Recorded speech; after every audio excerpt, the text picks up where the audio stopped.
Hey everyone, welcome to the labour law series जो कि हम यूपीएससी ईपीएफओ 2025 के लिए स्टार्ट की है। और this is the fifth video. Already trade union act, standing order act, child labour and unorganised worker act 2008 already upload हो चुके हैं। And this is the fifth video. इसमें हम मैटरनिटी बेनिफिट एक्ट को डिस्कस करेंगे, गवर्नमेंट के official documents से, ताकि कोई भी चीज़ मिस ना हो और अच्छे से उसको कवर करेंगे ताकि हमारा ज़्यादा टाइम वेस्ट ना हो। ओके और ये जो जितने भी अभी तक जितने भी वीडियो आए हैं उनमें जितने भी गवर्नमेंट के डॉक्यूमेंट्स हैं उसको तो आप या तो गवर्नमेंट की वेबसाइट से, ministry of labour and employment से जाकर डाउनलोड कर सकते हो, या फिर टेलीग्राम चैनल को विजिट कर सकते हो, यहाँ पर वो सब ऑलरेडी अपलोड हो चुके हैं। Okay so maternity benefit act को, मैटरनिटी बेनिफिट एक्ट 1961 को स्टार्ट करते हैं। मैटरनिटी बेनिफिट एक्ट 1961 इसको स्टार्ट करते हैं। तो देखो, एक पेन और पेपर ले लो, जो जो इंपॉर्टेंट प्रोविजंस मैं बताऊंगा उसको नोट डाउन करते जाना। अब देखो इसमें इंपॉर्टेंट क्या क्या है, वही वाली चीज़ पढ़ेंगे, ज़्यादा टाइम वेस्ट नहीं करना है कि वह इंपॉर्टेंट चीज़ जो है वो इसी बस को पढ़ेंगे। अब ये एक्ट किस चीज़ के लिए? This is an act to regulate the employment of women in certain establishment for certain period before and after child birth. ठीक है, चाइल्ड बर्थ से इंक्लूडेड है। And to provide maternity benefit and certain other benefits, उस चीज़ के लिए है कि आफ्टर चाइल्ड बर्थ के बाद जो मैटरनिटी बेनिफिट के किस क्या क्या मिलेंगे उन सब चीज़ों से डील करता है ये वाला एक्ट। अब ये कहाँ कहाँ एप्लीकेबल होगा? इट विल बी एप्लीकेबल कहाँ कहाँ? फैक्ट्रीज, माइंस और प्लांटेशन, यहाँ पे एप्लीकेबल होगा। अभी आगे देखेंगे कहाँ कहाँ एप्लीकेबल होगा। और एक इसमें इंपॉर्टेंट पॉइंट है कि persons, it will also be applicable to the persons who are employed for the exhibition of equestrian, acrobatic and other performances. किसी और एक्ट में तुम्हें ये वाली लाइन देखने को नहीं मिलेगी, इसलिए इसको नोट डाउन कर लो। ये वाली केवल इसी एक्ट के लिए यूनिक लाइन है। ठीक है, इसको नोट डाउन कर लेना। और it shall be applicable to every shop and establishment जहाँ पर 10 और more than 10 persons are employed और वर एम्प्लॉयड। कहाँ? पास्ट 12 मंथ में, प्रीवियस 12 मंथ में अगर 10 या 10 से ज़्यादा पर्सन्स एम्प्लॉयड हैं तो वहाँ पर ये वाला एक्ट एप्लीकेबल रहेगा। ठीक है, और ये जो चीज़ें अलग भी करी जा सकती, मतलब इसको मॉडिफाई भी किया जा सकता है। कौन कर सकता है? किसी और इंडस्ट्री को एस्टेब्लिशमेंट में भी एप्लीकेबल किया जा सकता है। कौन कर सकता है? स्टेट गवर्नमेंट कर सकती है। उसके लिए उसे लेस देन एटलीस्ट 2 मंथ का नोटिस देना पड़ेगा। ठीक है, आगे देखो डेफिनेशन में एप्रोप्रिएट गवर्नमेंट वही सेम डेफिनेशन। यहाँ पर चाइल्ड जो है, चाइल्ड का मतलब है स्टिल बॉर्न चाइल्ड, जो अभी चाइल्ड पैदा हुआ है वो इंक्लूडेड है। वो उसका मतलब जो चाइल्ड की डेफिनेशन में वो है स्टिल बॉर्न चाइल्ड। आगे देखो कमीशनिंग मदर। देखो कमीशनिंग मदर ये साइंटिफिक डेफिनेशन है कि कमीशनिंग मदर कौन होती है? बायोलॉजिकल मदर, जो अपना एग यूज करके एम्ब्रायो बनाती है। ये साइंटिफिक डेफिनेशन है कमीशनिंग मदर की। आगे ये एम्प्लॉयर वाला इंपॉर्टेंट नहीं, इस्टेब्लिशमेंट वाला पॉइंट इंपॉर्टेंट है। इस्टेब्लिशमेंट्स क्या होते हैं? इस्टेब्लिशमेंट कौन कौन से इंक्लूडेड है इस वाले एक्ट में? Factory, mine, plantation. ये इस यूनिक लाइन हो गई जो बताई थी। यहाँ पर ये वाला जो एक्ट है एप्लीकेबल है। आगे देखो मिसकैरेज क्या होता है? मिसकैरेज वैसे तो तुम्हें पता होगा, पर इसमें जो टाइम पीरियड दिया गया है वो दिया गया है कि मिसकैरेज या expulsion of the content of the pregnant uterus कौन से टाइम पीरियड में? At any period prior to और during the 26th week of the pregnancy. उस वो 26 वीक या 26 वीक से पहले का अगर जो यूटेरस का कंटेंट है उसको हटाया जाएगा तो उसको कहलाता है मिसकैरेज। ठीक है, और ये इसमें इलीगल प्रैक्टिसेस जो हैं इंडियन पेनल कोड के अंदर पनिशेबल है, वो चीज़ इसमें इंक्लूडेड नहीं होगी। ठीक है, ऑब्वियस सी बात है, नहीं होगी। अब वेजेस वाले में देखो वेजेस वाले में हर एक्ट में अलग अलग चीज़ रहती है। कुछ चीज़ें रहती हैं जो ज़्यादातर में इंक्लूड नहीं होती। ठीक है, ज़्यादातर में एक्सक्लूड होती हैं। कौन कौन सी हैं? क्योंकि इसमें प्रॉब्लम जाएगी तुम्हें, क्योंकि कुछ एक्ट में कुछ चीज़ इंक्लूड होती है, कुछ एक्ट में कुछ चीज़ इंक्लूड नहीं होती। तो इसके लिए याद करने में तुम्हें थोड़ी प्रॉब्लम जाएगी। पर कुछ पॉइंट्स हैं जो तुम याद कर सकते हो जो कि ज़्यादातर में एक्सक्लूडेड रहते हैं। पर जो कुछ पॉइंट्स हैं जो कभी इंक्लूड हो जाते कभी एक्सक्लूड हो जाते, वो है हाउस रेंट अलाउंसेस। ठीक है, हाउस रेंट अलाउंस जब किसी किसी में आ जाते हैं, किसी किसी में नहीं आते हैं, किसी किसी में ओवर टाइम अर्निंग भी इंक्लूड हो जाती है, किसी किसी में एक्सक्लूड रहती है। अभी इस वाले एक्ट से डील कर रहे हैं तो इसमें देखो इसमें क्या क्या इंक्लूड रहेगा? डियरनेस अलाउंस हो गया, हाउस रेंट अलाउंस हो गया, इंसेंटिव बोनस और मनी जो कि फूड ग्रेन या अदर आर्टिकल्स के लिए दी जाती है, वो चीज़ इसमें इंक्लूडेड होगी। और एक्सक्लूडेड क्या होगा? Bonus other than incentive bonus, सब में एक्सक्लूडेड रहता है। ये पेंशन फंड या प्रोविडेंट फंड का कंट्रीब्यूशन ये भी एक्सक्लूडेड रहता है। ग्रेट्युटी पेएबल ये भी एक्सक्लूडेड रहती है। ठीक है, और deduction on payment made on account of fine ये भी इसमें एक्सक्लूडेड रहेगा।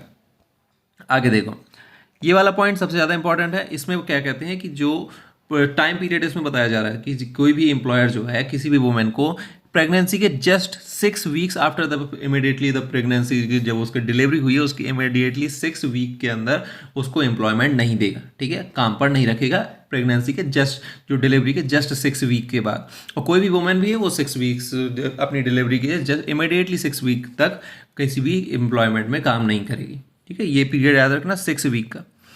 अब ये 6 वीक का हो गया पीरियड डिलीवरी के बाद का। पर 6 वीक डिलीवरी के पहले भी का भी इसमें है प्रोविज़न। जो पूरा प्रोविज़न वो है इसमें, देखो अभी बता दें कि इसमें जो मेन प्रोविज़न है वो ये हो गई, जैसे तुम्हारी डिलीवरी डेट, तो डिलीवरी डेट के 6 वीक्स बाद और डिलीवरी डेट के 6 वीक्स इंपॉर्टेंट, ये 6 वीक्स जो है इंपॉर्टेंट है, ठीक है, इतना बस तुम्हें याद रखना है।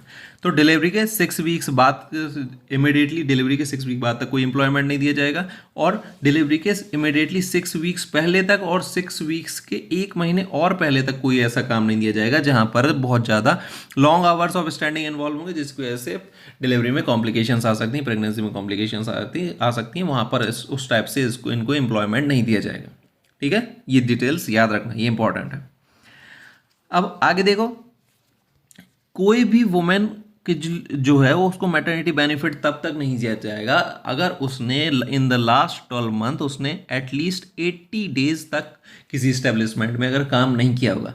तो मैटरनिटी बेनिफिट के लिए एलिजिबिलिटी क्राइटेरिया कितना है, उसके लिए एलिजिबिलिटी क्राइटेरिया है 80 days immediately preceding in the 12th month, ठीक है। At least in the last 12 month उसने 80 डेज तक अगर काम नहीं किया होगा तो उसे मैटरनिटी बेनिफिट नहीं दिया जाएगा। अब ये वाला जो प्रोविजन है ये कहाँ पर एप्लीकेबल नहीं होगा, this will not be applicable in the state of Assam, क्योंकि अब देखो नेक्स्ट जो इंपॉर्टेंट पॉइंट है वो है ये वाला कि जो मैक्सिमम पीरियड होगा for any woman to be entitled to maternity benefit, जो मैक्सिमम पीरियड होगा जितने के लिए मैटरनिटी बेनिफिट मिलेगा वो है 26 वीक्स, ये याद रखना। 26 वीक्स है किसके लिए, फर्स्ट एंड सेकेंड चिल्ड्रन के लिए, कितना 26 वीक। पर जिसके 2 और 2 से ज़्यादा बच्चे होंगे तो उसके लिए जो मैटरनिटी बेनिफिट मिलेगा वो मिलेगा सिर्फ और सिर्फ 12 वीक्स का, ठीक है। और 12 वीक्स वाले में कितना, 12 वीक्स में 6 वीक्स डिलीवरी डेट के पहले से नहीं, ठीक है। अगर मतलब डिलीवरी डेट कुछ है तो उसके 6 वीक्स पहले से मिलेगा, और अगर जब फर्स्ट और सेकंड चाइल्ड है तो वो जो डिलीवरी डेट है उसके 8 वीक्स पहले से मिलेगा। ये कुछ पॉइंट्स याद रखना। तो फर्स्ट और सेकंड चाइल्ड के लिए 26 वीक्स है मैक्सिमम मैटरनिटी बेनिफिट की जो टाइम पीरियड है, और जो 2 और मोर देन 2 से ज़्यादा के लिए है वो है कितनी हमारे लिए, वो है 12 वीक्स की, ठीक है। तो 12 वीक्स में 6 वीक्स प्रायर टू इमीडिएट जो डिलीवरी डेट है 6 वीक्स पहले से, और जब 26 वीक्स का मिलेगा तो उसमें 8 वीक्स पहले से, ठीक है। 26 वीक्स वाले में 8 वीक्स पहले, तो ये 2 चीज़ें याद रखना। आगे देखो, अब एक इसमें इंपॉर्टेंट प्रोविजन है चाइल्ड एडॉप्शन का। अगर कोई भी वुमेन है वो किसी चाइल्ड को एडॉप्ट कर रही है तो चाइल्ड की जो एज लिमिट होनी चाहिए वो इसमें जो बताई गई है वो है कि child below the age of 3 month. तो अगर 3 मंथ्स से छोटे बच्चे को किसी को भी एडॉप्ट किया जा रहा है तो ये वाला उसको मैटरनिटी बेनिफिट कितना दिया जाएगा, उसको मैटरनिटी बेनिफिट दिया जाएगा 12 वीक्स का। ये वाला याद रखना कि जो चाइल्ड एडॉप्शन वाले केस में चाइल्ड की एज लिमिट 3 मंथ से ज़्यादा नहीं होनी चाहिए, जो एज है उसकी 3 मंथ से ज़्यादा नहीं होनी चाहिए, और जो पीरियड जो उसको मैटरनिटी बेनिफिट मिलेगा वो मिलेगा 12 वीक्स का immediately after the adoption date, ठीक है। ये वाला पॉइंट याद रखना। आगे देखो, ये वाला पॉइंट इंपॉर्टेंट है, notice of claim of maternity benefit. जो वुमेन है जिसको मैटरनिटी बेनिफिट चाहिए, जो प्रेग्नेंट है, वो अपने एम्प्लॉयर को एक नोटिस देगी। उसमें वो अपने बताएगी कि उसकी जो डिलीवरी डेट है वो सब बताएगी, और अपने नॉमिनेशन को बताएगी कि उसका किस इंसान को नॉमिनेट कर रही है। तो ये सब चीज़ें उसे अपने एम्प्लॉयर को देनी पड़ती हैं, ठीक है। और ये सब चीज़ें वो कब देगी, नॉट बीइंग, और वो इसकी जो इस मैटरनिटी बेनिफिट की जो डेट है वो जिसमें बताएगी कि इतने तारीख से मेरी मैटरनिटी बेनिफिट की जो 6 वीक्स है वो स्टार्ट हो रहे हैं, वो डेट उसकी डिलीवरी डेट के 6 वीक्स से पहले की नहीं होनी चाहिए, ठीक है। ये इसमें इंपॉर्टेंट प्रोविजन इसमें दिया गया है।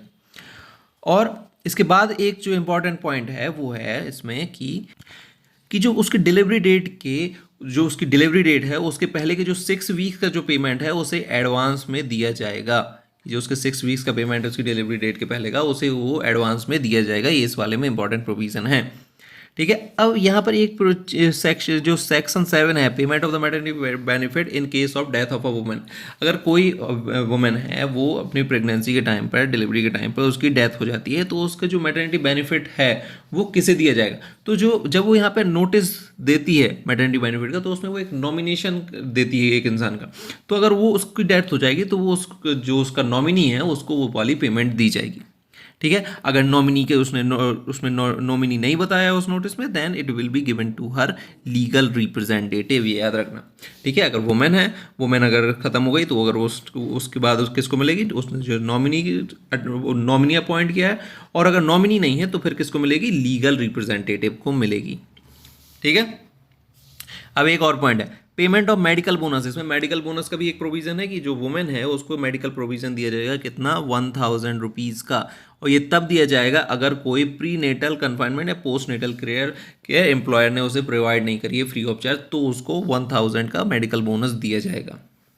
ठीक है, और ये मेडिकल बोनस जो है बढ़ाया भी जा सकता है, पर इसकी जो मैक्सिमम लिमिट है वो है 20,000, और इसको बढ़ा कौन सकता है, सेंट्रल गवर्नमेंट। तो मैक्सिमम लिमिट है 20,000, उसको मेडिकल बोनस दिया जाएगा 1000 रुपीज़ का। मैक्सिमम लिमिट कितनी है, 20,000। अब लीव फॉर मिसकैरेज, अब ये दोनों प्रोविजन इंपॉर्टेंट है, leave for miscarriage and leave with the wages for tubectomy operation. ठीक है, अब अगर मिसकैरेज हो रहा है और या फिर उसकी जो मेडिकल उसकी जो प्रेगनेंसी है टर्मिनेट हो रही है, मेडिकल टर्मिनेशन ऑफ प्रेगनेंसी, या फिर वो एबॉर्शन वगैरह करवा रही है, तो उसको उसके बाद 6 वीक्स की जो उसको मैटरनिटी बेनिफिट दिया जाएगा 6 वीक्स का। ठीक है, और लीव फॉर मिसकैरेज वाला जो है, तो लीव फॉर मिसकैरेज नहीं, लीव फॉर ट्यूबेक्टोमी ऑपरेशन, तो ट्यूबेक्टोमी ऑपरेशन के लिए उसको ट्यूबेक्टोमी ऑपरेशन के जस्ट बाद 2 वीक्स का मैटरनिटी बेनिफिट दिया जाएगा। तो मिसकैरेज और मेडिकल टर्मिनेशन ऑफ प्रेगनेंसी के टाइम पे उसको 6 वीक्स का मैटरनिटी बेनिफिट प्रोवाइड किया जाएगा, और in case of tubectomy operation उसको 2 वीक्स का मैटरनिटी बेनिफिट प्रोवाइड किया जाएगा।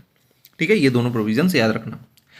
आगे देखते हैं, there is also provision for additional leave.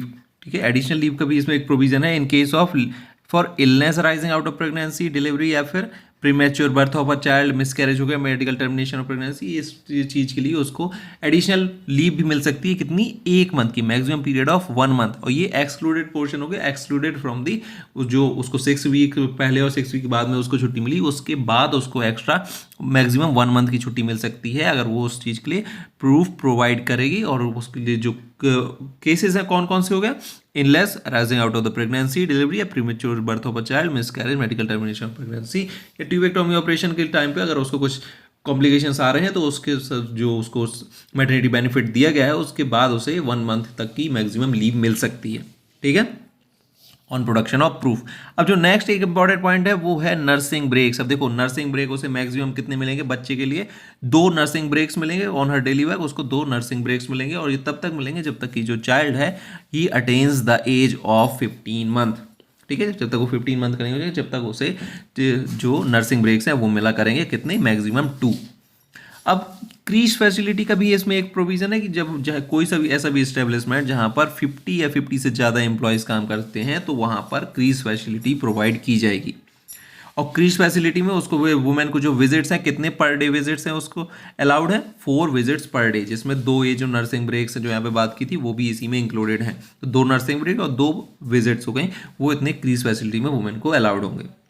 ठीक है, अब dismissal during the absence of pregnancy. अब देखो, जब भी कोई वुमेन प्रेग्नेंट होगी तो उस टाइम पर जो एम्प्लॉयर है उसको जॉब से नहीं निकालेगा। अगर वो निकालेगा तो उसके लिए फिर वुमेन जो है वो उसके लिए अपील कर सकती है, इंस्पेक्टर के यहाँ अपील कर सकती है, या किसी भी एपीलेट अथॉरिटी में अपील कर सकती है विथ इन 60 डेज। ठीक है, उसके लिए जो टाइम पीरियड दिया गया है with in 60 days on which the order of such deprivation और डिस्चार्ज और डिसमिसल इज कम्युनिकेटेड। ठीक है, तो उसमें कितना टाइम दिया गया है, विथ इन 60 डेज। आगे देखो, यहाँ पे देखो एक इंस्पेक्टर अपॉइंट किया जाएगा इन सब चीज़ों के लिए। ये सब चीज़ें इंपॉर्टेंट नहीं उतना ज़्यादा, पावर्स क्या क्या रहेंगी, ये सब चीज़ों को रीडिंग देना हो तो एक दे लेना। ये वाले जो जितने भी चीज़ें इसमें लिखी हुई हैं, सब चीज़ें हर एक एक्ट में जहाँ जहाँ पर भी इंस्पेक्टर होता है, ये पावर सब इंस्पेक्टर की सेम रहती है। किसी भी एक एक्ट का पढ़ लेना, बाकी हर एक्ट की पढ़ने की फिर जरूरत नहीं पड़ेगी। अब power of a inspector to direct payment to be made. अब यहाँ पर जो है, यहाँ पर इन सब की चीज़ों के अगर तुम्हें पावर पढ़ना हो तो पढ़ सकते हो, पावर्स में अगर तुम्हें पढ़ना हो पढ़ सकते हो, एक रीडिंग दे लेना है इसको बस, पर उतना इंपॉर्टेंट नहीं है ये वाली चीज़। ठीक है, इंपॉर्टेंट आगे एक इंपॉर्टेंट है कि 4 फीचर ऑफ मैटरनिटी बेनिफिट। अगर कोई वुमेन है तो अगर वो उसको जो मैटरनिटी बेनिफिट के लिए उसको लीव प्रोवाइड की गई है, अगर उस टाइम वो ऑफिस में आकर वर्क एस्टेब्लिशमेंट में आकर काम करेगी, तो उसकी जो मैटरनिटी बेनिफिट है वो उसको उस टाइम पीरियड तक जब तक वो काम करेगी वो नहीं दिया जाएगा। ठीक है, आगे देखो, एक रजिस्टर कौन मेंटेन करेगा, एम्प्लॉयर मेंटेन करेगा इन सब चीज़ों के लिए। ये वाला प्रोविजन इंपॉर्टेंट है। पेनल्टी, तो पेनल्टी इसमें देखो, जो पेनल्टी इसमें प्रोवाइड की गई है वो प्रोवाइड की गई है इसमें 3 मंथ का इम्प्रिजनमेंट विच में एक्सटेंड टू 1 ईयर, और जो फाइन है वो है 2000 रुपये विच में एक्सटेंड टू 5000 रुपये। इतना ही है, जितने भी प्रोविजन है अगर किसी को भी वायलेट किया जाएगा तो इतना ही उसको पेनल्टी लगेगी, 3 महीने से लेकर 1 साल तक की सजा और 2000 से लेकर 5000 तक का फाइन। अब अगर इंस्पेक्टर को काम करने से रोका जाएगा तो उसके लिए जो फाइन लगेगी वो लगेगी। इसमें भी imprisonment can be extended to 1 year, और इसका जो फाइन है it can be extended to 5,000 rupees. ये है इसका। अब ये वाला पॉइंट इंपॉर्टेंट है कि जो अगर कुछ भी वायलेट हो रहे हैं, जो मैटरनिटी बेनिफिट नहीं दिया जा रहा है या फिर कुछ ऑफेंस हुआ है इस एक्ट के अगेंस्ट में, तो उसके लिए अपील कौन कर सकता है? तो उसके लिए एग्रीव्ड वुमेन भी कर सकती है, कि कोई भी ट्रेड यूनियन का ऑफिस भी एरर कर सकता है, कोई भी वॉलंटरी ऑर्गेनाइजेशन है वो जो सोसाइटी रजिस्ट्रेशन एक्ट के लिए है के अंदर बनाया हुआ है, या फिर इंस्पेक्टर हो गया, ये उसके लिए अब कंप्लेन को फाइल कर सकते हैं। ठीक है। और इसके लिए जो कोर्ट होगा, कोई भी कोर्ट, मेट्रोपॉलिटन मजिस्ट्रेट या फिर कोई भी magistrate of the first class, उससे कोई भी छोटा होगा, वो इस केस को नहीं सुनेगा। आगे देखो, यहाँ पर ये इंपॉर्टेंट नहीं है, पावर टू मेक रूल्स, ये वही सेम चीज़ है, हर उसमें एक्ट में जितने भी रहते हैं सब में सेम ही रहते हैं। बस देख लेना कि इसमें क्या क्या है, रीडिंग देना हो तो दे लेना, इंपॉर्टेंट नहीं रहते, इससे कोई क्वेश्चन नहीं बनते।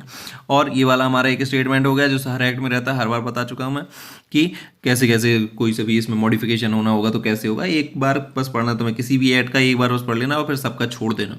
ठीक है, ऐसे टाइम वेस्ट नहीं करना है हर बार। ठीक है, ये वाला कुछ इंपॉर्टेंट नहीं है। ठीक है, ओके। तो इसी के साथ हमारा जो जी वाला पूरा एक्ट है वो कंप्लीट हो गया। तो इंपॉर्टेंट वाला फिर से एक बार सुन लो कि इंपॉर्टेंट वाले पोर्शंस कौन कौन से हैं।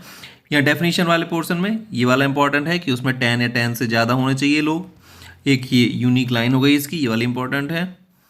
आगे फिर अपन आते हैं, तो यहाँ पर आने में सेक्शन 4 इंपॉर्टेंट है हमारा, सेक्शन 4 इंपॉर्टेंट है, सेक्शन 5 इंपॉर्टेंट है, सेक्शन 4 सेक्शन 5 हो गया, और फिर सेक्शन 6 हो गया। ये तीनों सेक्शन जो है बहुत ज़्यादा इंपॉर्टेंट है।